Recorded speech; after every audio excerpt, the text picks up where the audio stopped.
Morning बच्चों, online classes में आपका स्वागत है। कि कल हमारा जो टॉपिक चल रहा था वो छंद का टॉपिक चल रहा था हिंदी साहित्य में, और छंद के बारे में आपको सामान्य जानकारी कर बता दी थी कि छंद की परिभाषा क्या होती है, छंद कितने प्रकार के होते हैं, उनके अलग अलग भेद है वो बता देते, छंद में जो काम आते हैं यति गति उनके बारे में आपको बता दिया था।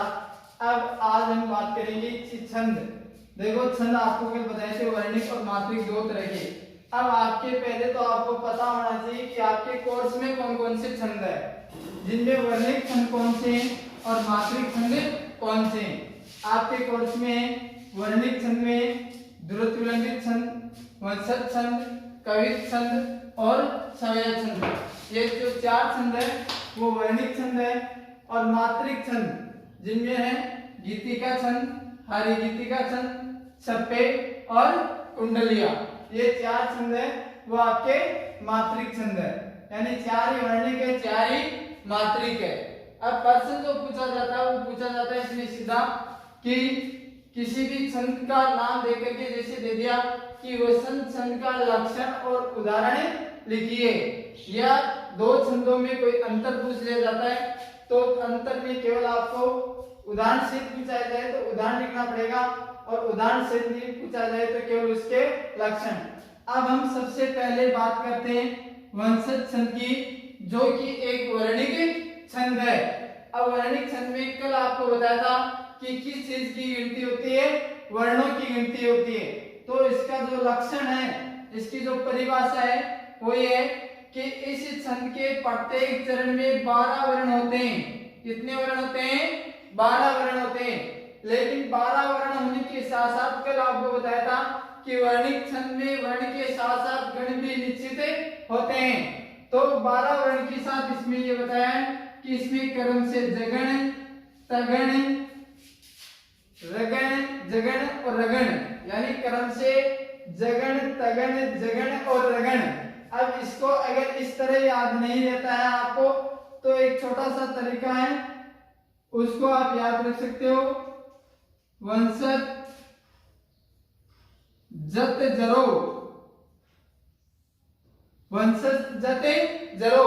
अब जत जरो शब्द आपको याद रह गया, इसका मतलब आपको ये पता चल जाएगा कि वंशज जत जरो कि वंशज में क्रम से जगण, तगण, जगण और रगण होते हैं, और चरण के अंत में क्या होते हैं? लघु और गुरु वर्ण होते हैं। अब इसका देखो उदाहरण, दिनांत था थे दिननाथ डूबते, सह धेनु आते ग्रह ग्वाल बाल थे, दिगंत में गोरज थी समुथिता, विषाण नाना बजते सह धेनु थे। अब इसमें देखो 12 वर्ण होने चाहिए। सबसे पहले हम वर्णों की गिनती करते हैं, 1 2 3 4 5 6 7 8 9 10 11 12, यानी जो आधा अक्षर होता है वो वर्ण की गिनती में नहीं आएगा। 1 2 3 4 5 6 7 8 9 10 11 12, 1 2 3 4 5 6 7 8 9 10 11 12, 1 2 3 4 5 6 7 8 9 10 11 12, यानी प्रत्येक चरण में कितने वर्ण हो रहे हैं? 12 वर्ण। लेकिन 12 वर्ण के साथ अपने को बताया कि क्रम से क्या होना चाहिए? जगण, तगण, जगण और रगण। अब इसके लिए हम इसमें वो गण चिन्ह लगा करके देखेंगे। अब देखो दी लघु है, इसके लिए हम आई लगाएंगे, ना दीर्घ है ऐसे लगाएंगे। अब देखो न के लगेगा नहीं, तय, आई, S, S, I, I, S, I, S, आई और एस। अब देखो अपन को ये पता होना चाहिए कि जगण, तगण, जगण, रगण के गण चिन्ह क्या है। अब देखो जगण के आपको कल बताया था कि जवान शब्द बनता है, और जवान का बनेगा आई एस आई। तो देखो आई एस आई बन रहा है, इसका मतलब ये क्या हो गया? जगण हो गया आपने, ठीक है। फिर देखो आगे क्या है? तगण है, तगण का क्या बनता है? तगण का बनता है ताराज, सेकंड का बनता है ताराज। अब देखो ताराज में एस एस आई बनता है, तो देखो ये एस एस आई, इसका मतलब ये अपने क्या हो गया, तगन हो गया।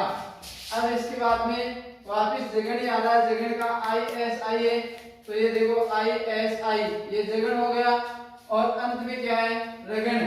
रगन का होता है राजभा।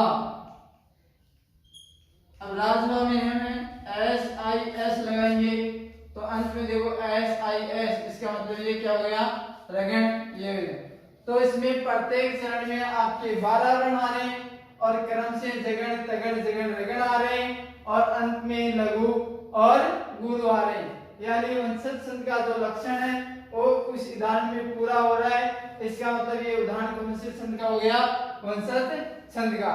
इसी तरह एक दूसरा उदाहरण है, मुकुंद चाहे वसुदेव पुत्र हो, कुमार होवे अथवा ब्रजेश के, बिके उन्हीं के कर सर्वनेत्र है, बसे वे हैं मन नेत्र में वही।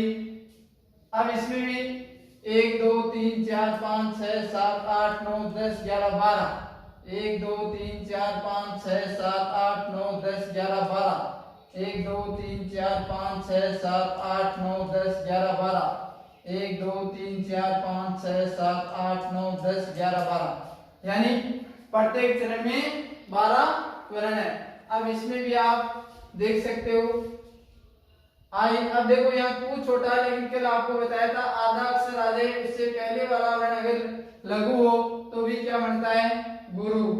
आई एस आई। अब देखो आई एस आई, इसका मतलब पहले जगन आ रहा है, S S I, S S I, इसका मतलब ताराज जगन तगन का है, तो यहाँ तगन आ रहा है, आई एस आई, ये वापिस जगन का आ रहा है। अब देखो संयुक्त जो वर्ण होता है उससे पहले वाला वर्ण होता है वो लघु होते हुए भी क्या माना जाता है, गुरु माना जाता है। तो यहाँ देखो पुत्र में पू छोटा है लेकिन आगे संयुक्त व्यंजन है और संयुक्त व्यंजन के पूर्व का वर्ण गुरु माना जाएगा, तो एस ये लघु, आई और एस यानी ये रगण हो गया। अंत में देखो ये गुरु और ये लघु, यानी 12 वर्ण है, क्रम से जगन तगन जगन रगन आ रहे हैं और अंत में लघु और गुरु आ रहे हैं, यानी दोनों उदाहरण में जो लक्षण है वो सही हो रहा है। इसका मतलब दोनों उदाहरण किसके हो गए, वंशज छंद के। अब हम इसके बाद में अगला छंद पढ़ेंगे, दुरत विलंबित छंद। तो अगला छंद आपके दुरत विलंबित छंद। अब इस छंद की परिभाषा क्या है कि इसके प्रत्येक छंद में 12 वर्ण, देखो वसंत छंद में भी 12 वर्ण आए थे और इसमें भी 12 वर्ण, इसीलिए आपको बताया था कि वर्ण तो कई छंदों में समान हो सकते हैं लेकिन उसमें जो गण चिन्ह आएंगे वो समान नहीं होंगे। जैसे वसंत छंद में आपके आए थे क्रम से जगण तगण जगण रगण, लेकिन इसमें देखो द्रुत विलंबित छंद में आ रहे हैं नगण बगण बगण व रगण। ठीक है, अब देखो जिस तरह वसंत छंद का आपको याद करना था जत जलो, इसी तरह दुरत विलंबित का आप याद कर सकते हो कि दुरत विलंबित नव भरो, उसमें था जत जरो और इसमें है नव भरो। अंतर इतना ही है, वर्ण दोनों में समान है 12-12, लेकिन उसमें क्रम से जगन तगन जगन रगन है और इसमें क्रम से नगण बगण बगण और रगण है। तो इसको याद करने का तरीका ये है, नबे दुरत विलंबित नबे भरो। अब इसका उदाहरण है वो है दिवस का अवसान समीप था, गगन था कुछ लोहित हो चला, तरुषिका पर थी अब राजते, कमलिनी कुल गुलब की प्रभा। अब देखो 1 2 3 4 5 6 7 8 9 10 11 12, 1 2 3 4 5 6 7 8 9 10 11 12, 1 2 3 4 5 6 7 8 9 10 11 12, 1 2 3 4 5 6 7 8 9 10 11 12।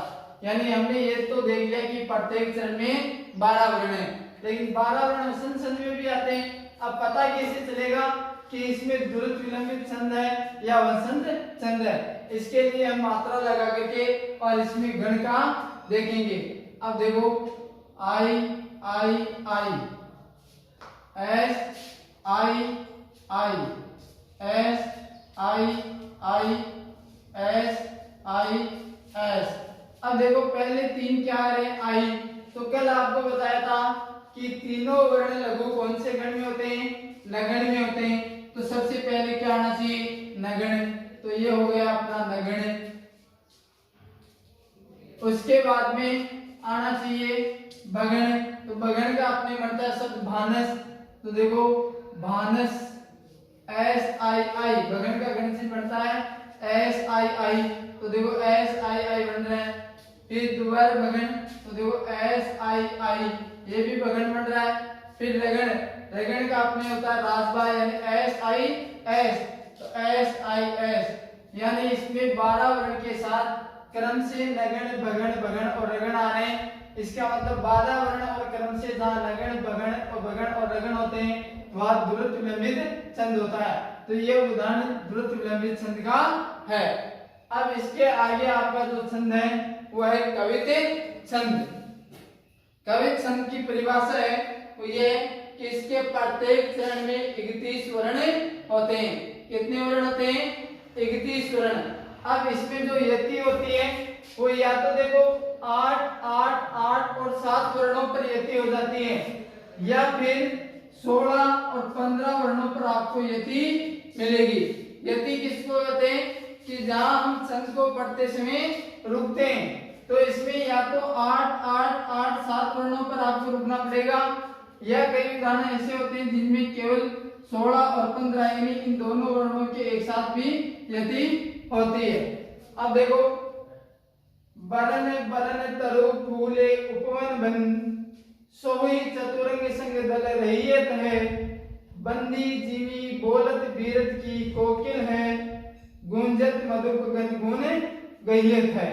अब देखो इसमें दो चरण, एक चरण ये और एक चरण ये।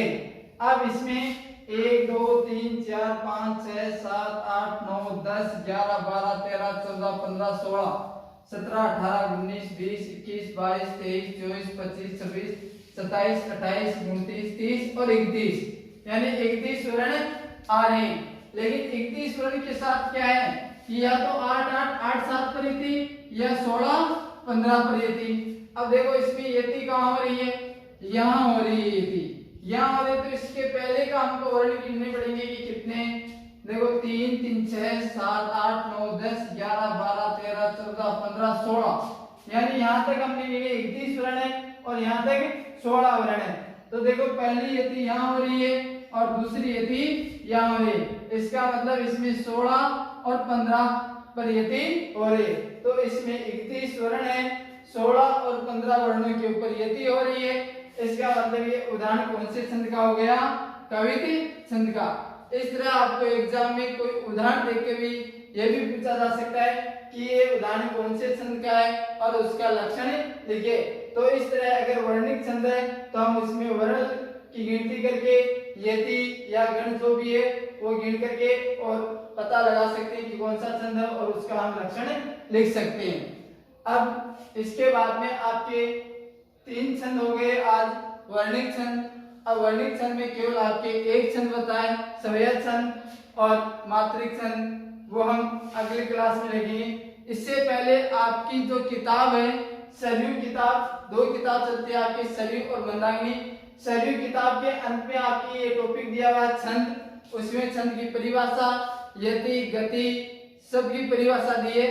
आप अपनी कॉपी में वो छंद की परिभाषा, यति गति की परिभाषा लिख के जो आज आपको पढ़ाया गया 3 छंद, द्रुत विलंबित, वसंत और कवित छंद, ये तीनों छंदों के लक्षण और उदाहरण लिख लेना।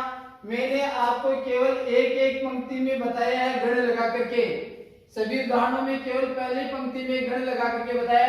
इसी तरह आपको जो बाकी चरण है, जैसे 3 चरण है, इनमें आपको गण चिन्ह लगा करके देखना है कि इसमें गण सही आ रहे हैं नहीं आ रहे। जहां पे आपके गण सही नहीं आ रहे आप पूछ सकते हैं, यानी किसी भी पंक्ति में किसी भी शब्द में आपके गण नहीं आ रहे सही, तो आप पूछ सकते हैं कि सर ये उदाहरण में यहाँ आपके गणित सही नहीं गए, उसका जवाब आपको मिल जाएगा। और इससे आगे के छंद है वो हम अगली क्लास में पढ़ेंगे। धन्यवाद।